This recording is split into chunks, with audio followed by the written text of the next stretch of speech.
ഇവരുടെ ഒരു profile growth എന്ന് നമ്മൾ പ്ലാൻ ചെയ്യുകയാണെന്നുണ്ടെങ്കിൽ ഇവിടെ ജോയിൻ ചെയ്യുന്ന ഒരാൾക്ക് ലെവൽ 0 എന്ന് പറയുന്ന ബേസിക് ട്രെയിനിങ് ആണ്. അപ്പോൾ ഈ ട്രെയിനിങ് ഓൾറെഡി റാം സ്കിൽസിൽ ഇത് കൊടുക്കുന്നുണ്ട്, ലെവൽ 0 ട്രെയിനിങ്. അപ്പോൾ ഇത് കഴിഞ്ഞാൽ 6 മന്ത്സിനുള്ളിൽ ലെവൽ 1 കോഴ്സ് നമ്മൾ കംപ്ലീറ്റ് ചെയ്യും. ലെവൽ 1 കഴിഞ്ഞാൽ നെക്സ്റ്റ് 6 മന്ത്സ് ടു 1 ഇയറിനുള്ളിൽ ലെവൽ 2 കോഴ്സ് കംപ്ലീറ്റ് ചെയ്യും. അപ്പോൾ ഈ ലെവൽ 2 കോഴ്സ് കഴിയുന്നതോടുകൂടി ഇലക്ട്രിക്കലിലും മെക്കാനിക്കലിലും ഈ ആൾ എക്സ്പെർട്ട് ആവും എക്സ്പെർട്ട് ആയിരിക്കുന്ന ആൾക്കാരെയാണ് ലെവൽ 2 പാസ്സായിരിക്കുന്ന ആളെ നമ്മൾ കൺസിഡർ ചെയ്യുന്നത്. പിന്നെ ഇത് കൂടാതെ ഇൻ മീൻ ടൈം ഇവരുടെ ടീം ബിൽഡിംഗ്, ടീം വർക്ക്, ഇങ്ങനെയുള്ള പല കഴിവുകളും നമ്മൾ അനലൈസ് ചെയ്തിട്ട് ചില ആൾക്കാർക്ക് കസ്റ്റമർ റിലേഷനിൽ കൂടുതൽ താല്പര്യമുള്ള ആൾക്കാരാണെങ്കിൽ അവരെ നമുക്ക് സർവീസ് അഡ്വൈസർ ആക്കാൻ പറ്റും.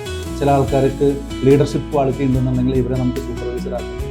ഇതെല്ലാം ഈ ടൈമിനുള്ളിൽ അവരുടെ പെർഫോമൻസും കൂടി ബേസ് ചെയ്തിട്ട് നമുക്ക് കൊടുക്കാൻ പറ്റും. അപ്പോൾ ഒരു കരിയർ പ്രൊഫൈൽ എന്ന് വെച്ച് കഴിഞ്ഞാൽ വളരെ വലിയ പല ടെക്നീഷ്യൻസ് ആയിട്ട് സ്റ്റാർട്ട് ചെയ്ത പല ആൾക്കാരും ഇപ്പോൾ ഇറാം ഗ്രൂപ്പിൽ, ഇറാം മോട്ടോഴ്സിൻ്റെ പല ലൊക്കേഷനിലും സർവീസ് മാനേജേഴ്സും അതിൻ്റെ സീനിയേഴ്സും ഒക്കെ ആയിട്ട് ഇവിടെ ഇരിക്കുന്നു.